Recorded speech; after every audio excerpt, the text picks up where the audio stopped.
कुछ नहीं है, ये तो हमारा संघर्ष है, तब कर रहे हैं हम हमारे भविष्य के लिए, हमारे बुढ़ापे के लिए और हरियाणा प्रदेश के 2 लाख कर्मचारी परिवारों के लिए, आने वाली भविष्य की जो हमारी पीढ़ी है उनके लिए तब है, ताकि सरकार से हम गुहार लगा रहे हैं कि हरियाणा प्रदेश में पुरानी पेंशन बहाल, अगर बहाल नहीं करती तो उसके साथ साथ हमें इस यात्रा के माध्यम से एक संदेश भी दे रहे हैं कि सरकार को ये संदेश हम दे रहे हैं कि आप हमारे ऊपर जितनी मर्जी तानाशाही करना चाहो, हम तो खुद अपने साथ रहम नहीं कर रहे, इसीलिए कड़कती इस धूप में हम ये यात्रा निकाल रहे हैं और ये जन जागरूकता यात्रा के रूप में तब्दील हो चुकी है। जहाँ से हम निकल रहे हैं, आप देख रहे होंगे हजारों साथी, सैकड़ों साथी इस यात्रा में शामिल हो रहे हैं। बिल्कुल, हमने देखा, पीछे से हमने कवर करते हुए आए हैं, हजारों साथी साइकिलों पे, बाइक पे, गाड़ियों में आपके साथ जुड़े हुए हैं और खाने की भी आपकी अच्छी व्यवस्था की हुई है। आपको क्या लगता है कि आपकी ये मांग जो है सरकार मांग पाएगी?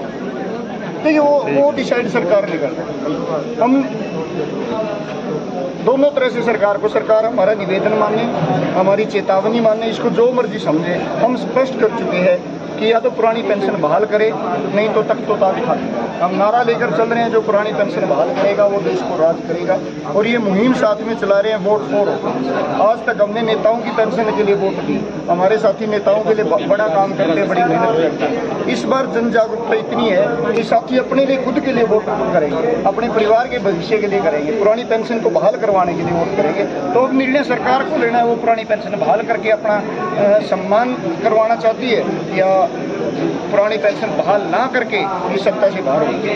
बिल्कुल भाई, जब देखो अगर 58 साल तक एक सरकारी कर्मचारी अपना योगदान सरकार को दे रहा है, उसके बाद आप उसको पेंशन नहीं दे रहे हैं, तो मतलब आगे आने वाले में इनका बुढ़ापा कैसे कटेगा?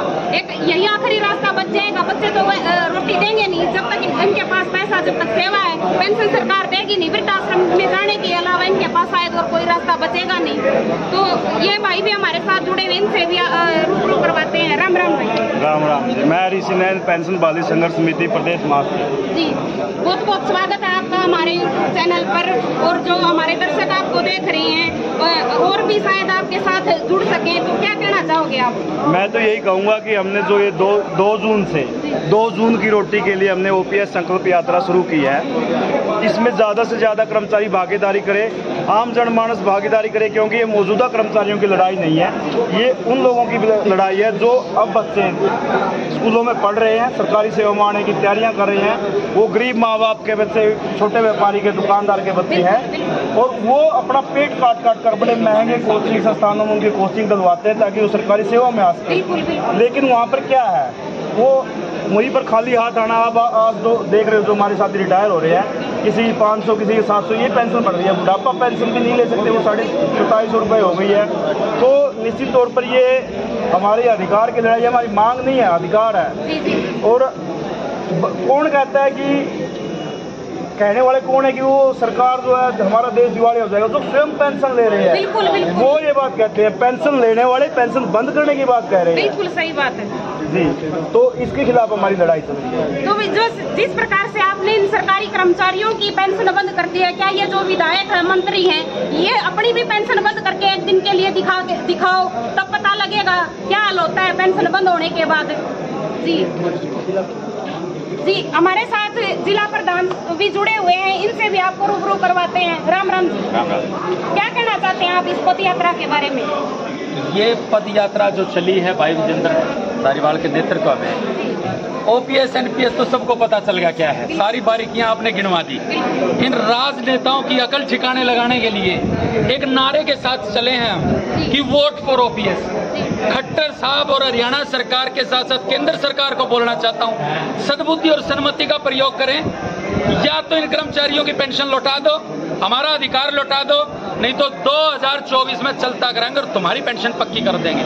दूसरी बात, आप एक कान खोल करके सुन लीजिए, एक विधायक एक पेंशन, एक सांसद एक पेंशन, एक देश एक विधान, इससे ज्यादा नहीं सहेगा हिंदुस्तान।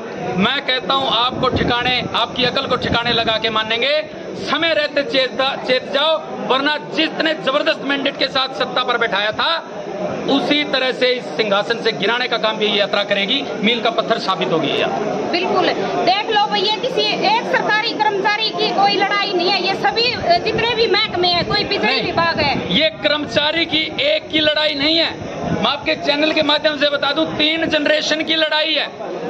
एक जनरेशन वो जो हमारे जैसे साथी सर्विस में आ चुके हैं और जिनको ये पता है 25 साल बाद रिटायरमेंट होगी, पेंशन नहीं मिलेगी। एक जनरेशन वो जो 2004 से लेके आज तक रिटायर हो चुकी है, जो 1200 से 1500 की पेंशन ले रही है। और एक जनरेशन वो जो आज कॉलेज में पढ़ाई पूरी करके दिन रात एक करके टेस्टों की तैयारी कर रही है, उनको भी पेंशन नहीं मिलेगी।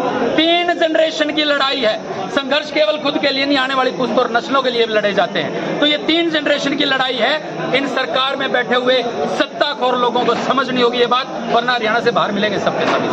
बिल्कुल भाई, देख लो, ये कड़कती धूप में और 50 डिग्री टेम्परेचर के अंदर ये अपनी पद यात्रा शुरू कर रखी है इन्होंने, जो पंचकुला तक ये जाएगी। और ये 3 पीढ़ियों तक की लड़ाई ये भाई लड़ रहे हैं, ये केवल एक जनरेशन की लड़ाई नहीं है। तो आप सभी इनका सपोर्ट करें। सभी का बहुत बहुत धन्यवाद।